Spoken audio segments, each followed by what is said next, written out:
Bienvenue dans la Guilde, le podcast qui booste vos compétences en Quality Engineering. Je suis Jean-François Frézy, expert en Quality Engineering et passionné par la transmission des savoirs. Chaque semaine, je te partage des astuces pour transformer ta façon de travailler en Quality Engineering. Installe-toi bien, on est parti pour un nouvel épisode rempli de conseils concrets. N'oublie pas de t'inscrire à ma newsletter pour recevoir du contenu exclusif et ne rien rater. Chaque semaine, je te livre des méthodes actionnables, des outils efficaces et des stratégies sur les meilleures pratiques du moment, avec des formats courts, pratiques et accessibles à tous. Alors abonne-toi maintenant pour ne rien rater. Cinquième et dernier épisode de cette mini-série de la Guilde sur le DevOps et la QA avec Julien Danjou qui va discuter avec moi de conseils pour se lancer, donner des pistes concrètes sur comment bien travailler en CI/CD, en DevOps, dans la QA, et comment on peut faire pour voir comment on peut s'améliorer, comment on peut gérer tout ça. C'est quoi tes trois principaux conseils, Julien, que tu peux donner à nos auditeurs?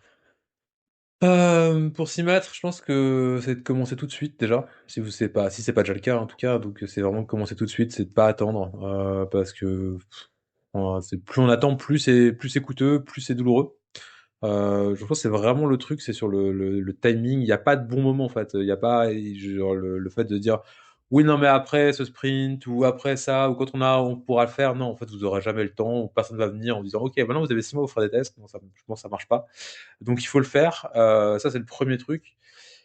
Le deuxième truc, c'est vraiment de voir si vous êtes dans le bon contexte. Alors, c'est un peu bizarre comme conseil, mais je pense qu'il y a des cultures d'entreprise qui sont pas adaptées à ça. Et donc, du coup, si c'est pas la bonne culture, il faut mieux changer de culture et changer d'entreprise. Mais si c'est le cas et qu'il y a une porte ouverte pour mettre de la qualité, pour mettre du test, pour mettre des indicateurs, bah, il faut y aller. Et il faut pas hésiter à être force de proposition. Je pense il y a des endroits qui sont hostiles à ça. Et du coup, c'est pas des bons endroits. Il faut pas y aller.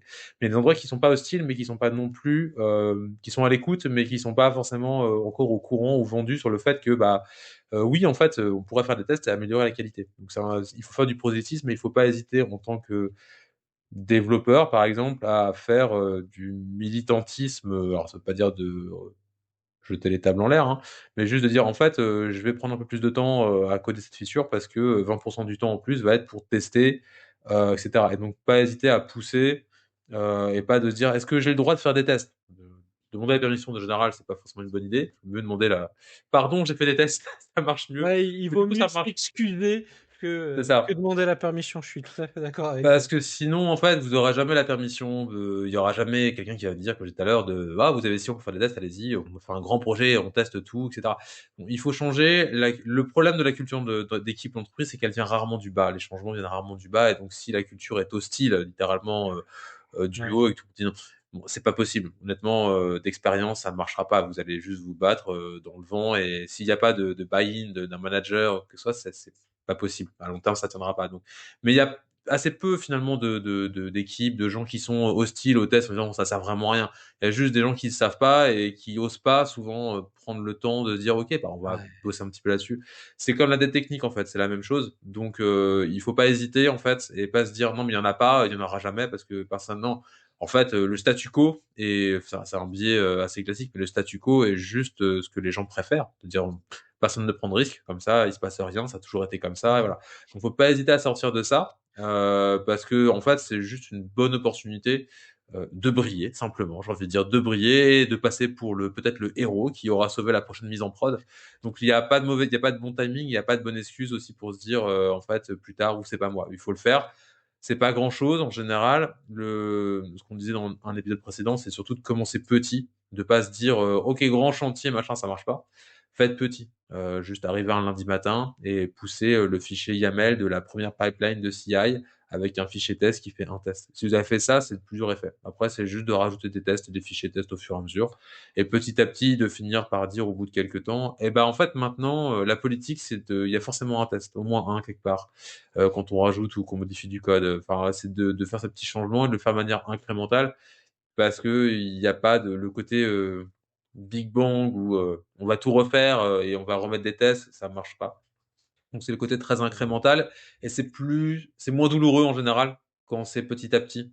Quand c'est 10% par-ci par-là de temps pour investir, c'est une matinée dans la semaine pour mettre une petite pipeline, rajouter un petit test ici, bah ça passe plus facilement entre guillemets inaperçu, $1 que de se dire ah il me faut 3 semaines pour faire des tests où là il y aura jamais de Ouais, il y aura jamais, non. ce sera jamais la priorité.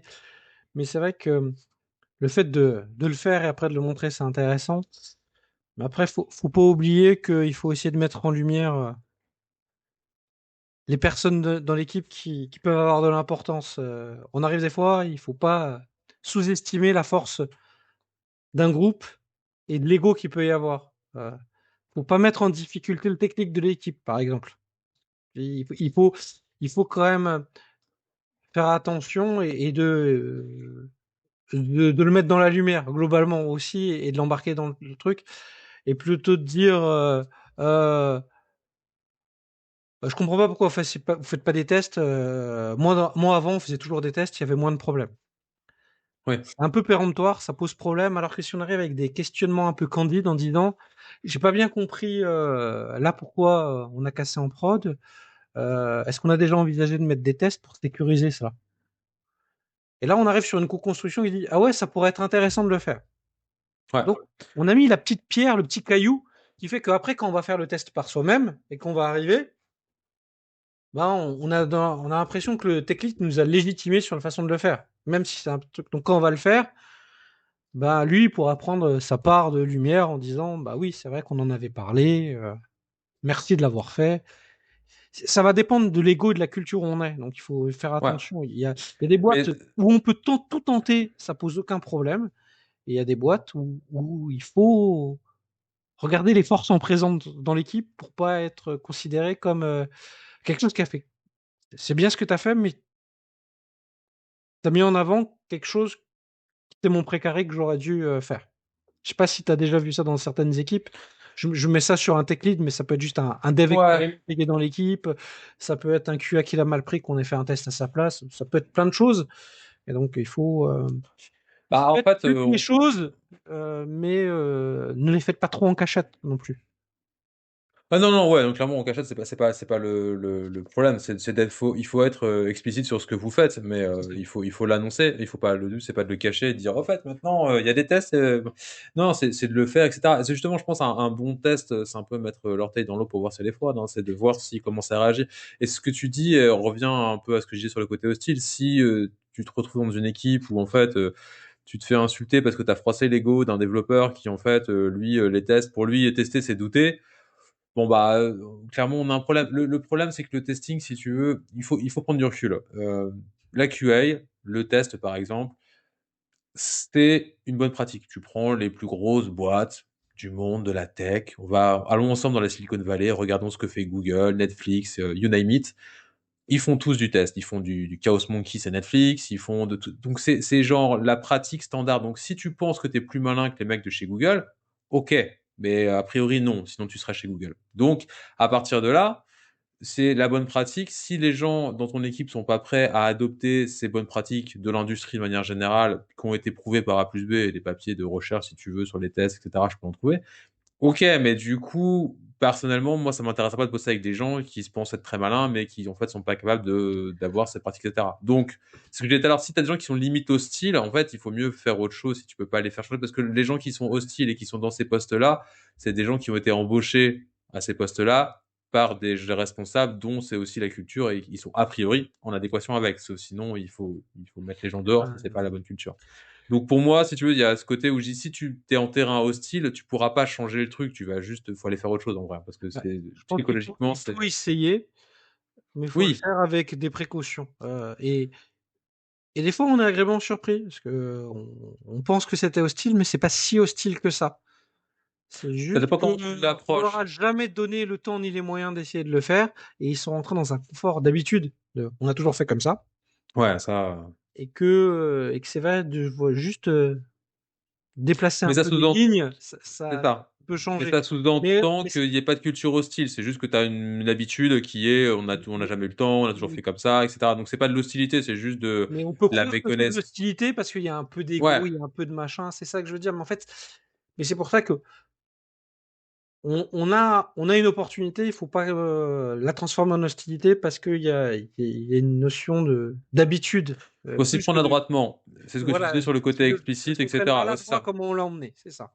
Et inversement, il faut pas arriver en disant je vais tous vous sauver parce que vous faites de la merde et vous faites pas de test. Je pense que c'est un peu le C'est côté. le meilleur moyen d'avoir les pneus crevés en rentrant chez soi le soir, hein. Ouais, ouais. Mais c'est parce que si tu viens d'arriver, par exemple, dans le contexte dans lequel tu viens d'arriver et que tu te dis, ok, bah, c'est cool, maintenant tu peux pas arriver quel que ce soit pour les tests ou parce que tu dis, ah, vous faites de la base de données de NoSQL, en fait, c'est nul, faut faire du SQL, je vais vous montrer pourquoi. Ça marche pas, si tu veux. Tu peux pas arriver, même si tu as raison techniquement, etc. Tu dois amener les gens à avoir le même raisonnement que toi. Et souvent, t'as pas toutes les billes. C'est-à-dire, comme tu dis, si les gens font pas de tests, c'est parce qu'ils ils ont jamais eu le temps, que l'ancien chef disait, faut pas faire de tests, c'est nul, et que ça a changé le mois dernier, et qu'ils ont pas eu le temps de s'y mettre. Donc, il y a plein de contextes qui font que c'est juste que si dans une culture vraiment hostile en général, tu peux pas changer la culture du bas. Après, Et si c'est juste que les gens sont pas habitués et que tu changes un peu leurs habitudes, c'est la conduite du changement, c'est aussi un truc c'est ça. qui, Puis qui se maîtrise, quoi. ils ont travaillé avec des compétences, des moyens, à un moment donné, qui font qu'ils ont fait avec ce qu'ils avaient, et comme ils ont Ouais. pu. Moi, j'ai fait quand même beaucoup d'audits sur les pratiques de qualité de test. Tu peux pas arriver sur un produit qui rapporte plusieurs millions en prod et qu'on te dit il faut qu'on améliore la qualité parce qu'on a trop de problèmes en prod et de leur dire vous êtes tous nuls, c'est pas possible et d'arriver et dire bah, ça va pas, ça va pas, faut changer, faut changer. Il y a quand même des choses qu'ils ont bien fait, sinon ils en seraient pas là. C'est euh, c'est jamais tout noir, c'est jamais tout blanc des pratiques dans une équipe tech, hein.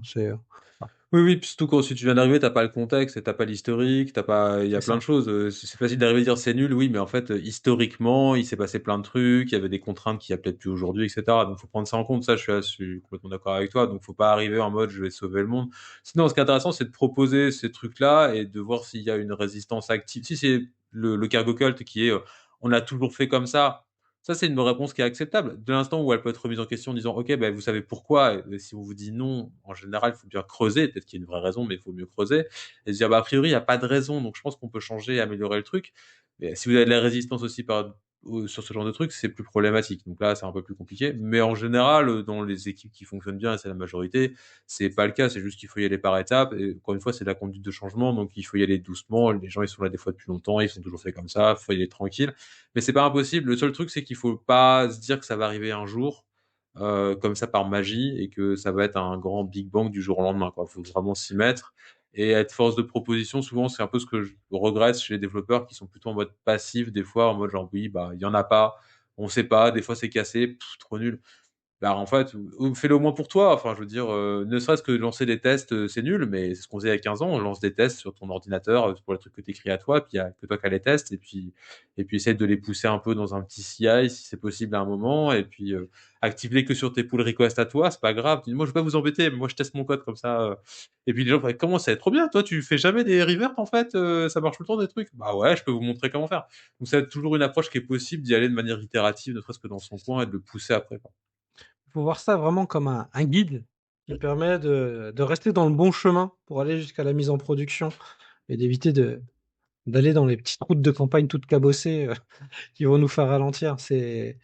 Voilà, le mot Ouais. test des fois est mal aussi compris aussi parce il est catégorisé dans une personne. Enfin, comment dire? T'es testeur, t'as loupé ta vie de développeur. Tu vois, il y a un peu ce côté un peu. Hmm. C'est moins le cas, je trouve, qu'il y a 10 ou 15 ans, globalement. Mais il y a un petit relent de ça qui persiste dans la psychologie humaine des développeurs. Ouais. Tu vois. Et donc, d'associer le mot test avec la réactivité, des fois, tant qu'ils n'ont pas compris l'intérêt, vraiment la plus-value dans leur travail, ça pose un problème pour accepter le fait de le mettre en place efficacement. Ouais. Oui, puis t'as le problème du testeur, c'est que en général, c'est celui qui vient avec les La bugs, en mauvaise fait. Du nouvelle, eh coup, oui, c'est ça. Donc tu tires sur le messager quand t'es développeur, tu dis oui, bah, tu as mal fait tu me ton saoules travail, avec tes problèmes. développeur, c'est ça, ouais. C'est Ouais. ça, tu me saoules.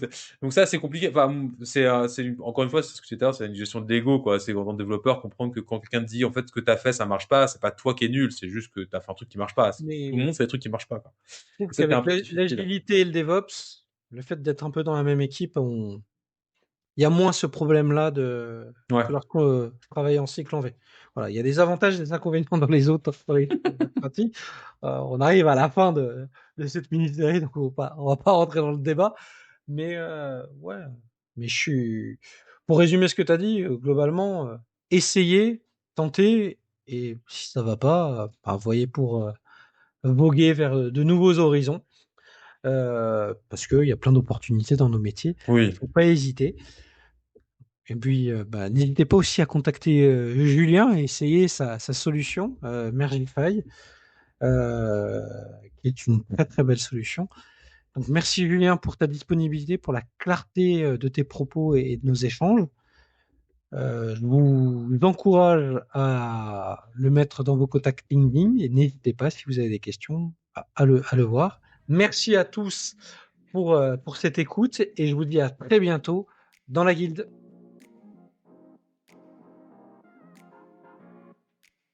Merci d'avoir écouté cet épisode. C'est grâce à toi que la guilde continue de grandir. Si tu as aimé, n'hésite pas à partager autour de toi et à laisser un avis 5 étoiles sur ta plateforme préférée. Je te donne rendez-vous au prochain épisode avec encore plus de conseils pour booster tes compétences.